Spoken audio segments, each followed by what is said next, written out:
I stretched my arms above my head, the evening light casting long shadows across the hardwood floor of the cabin.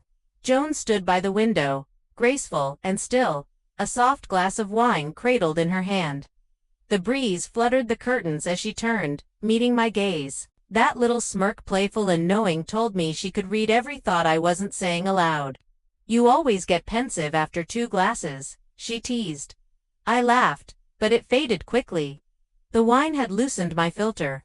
"I swear," I said, half joking, half begging, "if I don't feel connected to someone soon, I might actually lose my mind."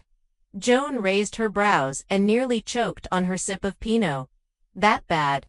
I sank into the couch. "Worse. My last relationship was like a whisper. No spark. And now, dating feels like interviews that end with awkward silence." She set her glass down gently. "Then maybe it's not about dating. Maybe you just want to feel seen again." My breath caught. I didn't answer, but she saw it in my silence. She leaned forward, thoughtful now. "I might have an idea." I raised a skeptical eyebrow. "If this involves another dating app, I'm out." "No," she said with a small smile. "No apps. Just a person." I tilted my head. "Do I know them?" Joan paused, watching me closely. "His name's Reed. He's kind, steady, and he's been through a lot too." I sat up straighter. "You're not matchmaking again, are you?" "Nope, nothing like that. I just think you both carry the same kind of loneliness. Maybe it'd feel good to just be around someone who gets it." I hesitated. "He doesn't know me. He knows enough," she said. "And he trusts me." The sun had dropped behind the hills by the time the knock came at the door. My heart jumped. Joan stood, her face calm, smoothing her sweater down. "You good?" I nodded, though I wasn't sure. She opened the door, and Red stepped in.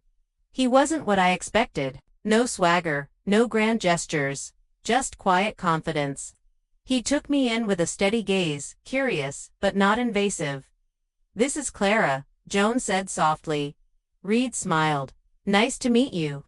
I returned the gesture, though my pulse was loud in my ears. There was something in the air, something easy, unspoken. Not tension exactly, but awareness. Joan moved to the kitchen. "Why don't you two sit? I'll bring out something warm." We sat across from each other in the firelit living room. I wrapped my fingers around my mug, grounding myself in the heat.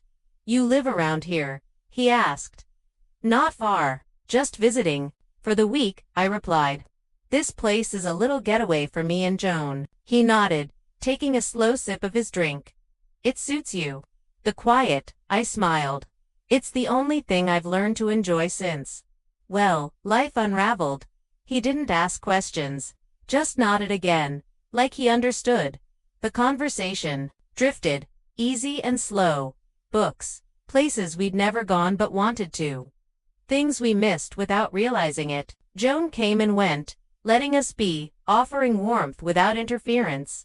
Eventually, she came in and placed a blanket over the back of the couch. "I'll turn in early," she said with a small smile. "You two carry on." The door clicked, shut behind her. The cabin felt softer, quieter. Reed shifted slightly, not closer, just more open. "You know, Joan's talked about you. Said you have this way of seeing people." I let out a quiet laugh. "Funny, I always feel invisible lately." "You're not invisible," he said, voice low. "You're just tired of being seen the wrong way." That struck something deep. I looked at him, really looked. I think I forgot what it felt like to be heard. His eyes didn't waver. "Me too." We sat in that stillness for a while. The crackle of the fireplace filled the room, and something in my chest slowly began to loosen. He didn't make a move, didn't push for more. He just stayed present and steady. Eventually, I rested my head back on the cushion. "This is the first time in months I haven't wanted to be somewhere else." Reed smiled. "That's good. We all deserve that." The silence stretched again, but it wasn't heavy. It was warm. Full dot. When he left an hour later, he didn't hug me, just touched my hand gently, like a thank you, like a reminder.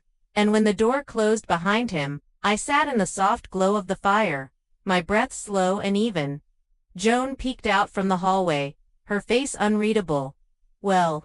she asked. "I didn't say anything. I just nodded, and for the first time in what felt like forever, I didn't feel empty.